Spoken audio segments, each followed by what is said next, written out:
Welcome welcome again to Jenduka learnings. हमारे respected institute ICAI ने CA final के जो स्टूडेंट्स ग्रुप 1 में 2025 में देने वाले हैं उनके लिए एक नई बुकलेट, एक नया कंपाइलेशन ऑफ क्वेश्चंस जो है वो पब्लिश किया है मॉडल टेस्ट पेपर के नाम से।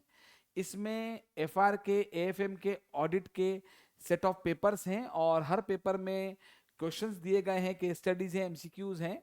और इस वजह से, इस नई बुकलेट की वजह से स्टूडेंट्स के दिमाग में हड़कंप मच गया है, थोड़ा सा टेंशन में आ गए हैं, क्योंकि अच्छी खासी तैयारी चल रही थी, अपनी एक स्ट्रेटेजी से पढ़ाई चल रही थी और ये नई बुकलेट सामने आ गई। तो यहाँ पर ध्यान देने वाली बात इतनी सी है कि आप लोगों को अपनी स्ट्रेटेजी में कोई चेंज नहीं करना है। आप जैसे पढ़ रहे हैं वैसे ही पढ़ते रहें, क्योंकि इस बुकलेट में जो भी एमसीक्यू हैं, जो भी क्वेश्चंस हैं, जो भी केस स्टडीज हैं, वो किसी ना किसी पुराने MTP, RTP, previous year question और आईसीआई के पोर्टल पे जो एमसीक्यूज हैं वही सब वापस से एक तरीके से रीपब्लिश हुए हैं। कोई भी नया क्वेश्चन नहीं है।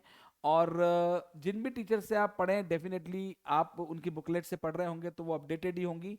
और मेरे भी जो स्टूडेंट्स हैं उनको भी यहाँ मैं बता दूं कि बिल्कुल भी इधर उधर कुछ जाने की जरूरत नहीं है। जो पढ़ा दिया क्लास में, जो बुकलेट्स में क्वेश्चन है वो आप जो है करिए, अपनी पढ़ाई को वैसे ही करते रहिए। कोई स्ट्रेटजी में चेंज इस नई बुकलेट की वजह से करने की जरूरत नहीं है। और वैसे भी मैं हमेशा एक ही चीज पर फोकस करता हूं कि नंबर ऑफ क्वेश्चन से कुछ भी नहीं होता है। कंसेप्ट वाइज स्टडी आपको करनी चाहिए और आप अपने जो बेसिक कॉन्सेप्ट है उनको क्लियर करें, क्योंकि एमसीक्यूज और केस स्टडी सॉल्व करने में डेफिनेटली कॉन्सेप्ट का बहुत बड़ा योगदान होता है। और जैसे आप पढ़ रहे हैं वैसे ही पढ़ते रहें। बिल्कुल भी कुछ भी चेंज करने की जरूरत नहीं है। All the best.